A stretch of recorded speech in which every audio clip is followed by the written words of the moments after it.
لگتا ہے آپ کے دوست یار جب آپ مصیبت کے وقت پکاریں تو آپ بہانے نہ بنائیں، آپ اپنے آرام کو چھوڑ کر مسلمانوں کے آرام میں لگ جائیں گے، مسلمانوں کو سہولت دیں گے، مسلمانوں کو آسانیاں بخشیں گے تو پھر آپ سمجھ لیں آپ 5 وقت کی نمازی نہیں، آپ 24 گھنٹے کی نمازی ہیں۔ آپ نمازوں کو پڑھنے والے نہیں، نمازوں کو قائم کرنے والے ہیں۔ نمازوں کو قائم کرنے والا وہ بندہ ہے جو اپنے آپ کو مخدوم بنا کر نہیں، خادم بنا کر زمانے کے سامنے پیش کرتا ہے۔ اور میں اپنی بات کر کے اپنی گفتگو کو بائے تکمیل کی طرف لے جانے لگا ہوں۔ بابا اشفاق احمد جو بابا زاویہ کے نام سے مشہور اور معروف تھے، ان کی کتاب میرے پاس ہے، زاویہ نام سے، 3 جلد ہیں۔ وہ بابا اپنی باتیں کرتا ہے، پوری زندگی کے مشاہدات، تجربات، لیکن ان میں سے نا بڑے بڑے انمول موتی ملتے ہیں۔ آپ فرماتے ہیں کہ میرے پیر صاحب تھے، ان کا نام تھا بابا نور والے۔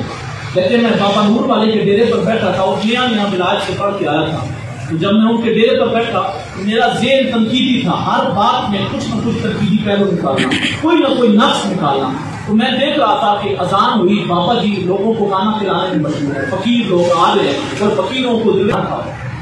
میں ابھی کھانا میں نے شروع نہیں کیا تھا، تو جب جماعت کا ٹائم ہو گیا تو بابا جی پھر بھی لوگوں کو کھانا کھلا رہے اور میرے پاس بیٹھ گئے، میرے سامنے کھانا رکھا، وہ روٹیوں والی چلیے رکھی، ساتھ میں سالہ رکھا، کہنے لگے کہ پتر روٹی کھا۔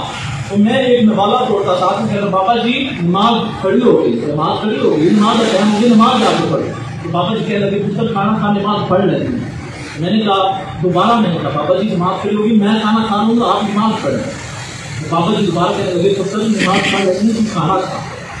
جب جماعت مکمل ہو گئی نا تو میں غصے میں ہو گیا، میں نے کہا یہ کیا آپ کی فقیر ہے، جب جماعت کر دیا اور یہ ادھر کھانا کھلا رہا۔ تو میں نے کہا بابا جی ادھر جماعت کر دیا، آپ ادھر بیٹھے ہوئے ہیں، جماعت ساری کی ساری گزر گئی ہے، اب جماعت کے ساتھ آپ شامل نہیں ہو، آپ مجھے کھانا کھلا رہے ہیں۔ تو بابا جی نے طریقت والا بڑا خوبصورت جملہ بولا، آپ نے فرمایا پتر یاد رکھ نماز کی قضا ہے، خدمت کی قضا کوئی نہیں۔ نماز کی قضا ممکن ہے، خدمت کی قضا کوئی نہیں۔ ایک بیمار بیماری میں مر رہا ہے، ایک بھوکا بھوک کی وجہ سے مر رہا ہے، اگر آپ نے اس کی اس وقت خدمت نہیں کی وہ مر گیا تو بعد میں اس خدمت کی قضا نہیں ہو سکتی۔ قیامت کے دن پوچھ ہوگی، قیامت کے دن حساب ہوگا، قیامت کے دن پوچھا جائے گا میرا فلاں بندہ بھوکا مر رہا تھا۔ اور حدیث کے تو یہ لفظ ہیں اللہ رب العزت فرمائے گا او میرے بندے نمازیں پڑھنے والے، روزے رکھنے والے، زکاتیں دینے والے، حج کرنے والے، بتا تو صحیح میں بیمار تھا، تو نے مجھے دوائی کیوں نہیں لا سکتی؟ بندہ کہے گا یا اللہ تو آپ بیماری سے پاک ہے، تو کیسے بیمار ہے؟ تو اللہ رب العزت فرمائے گا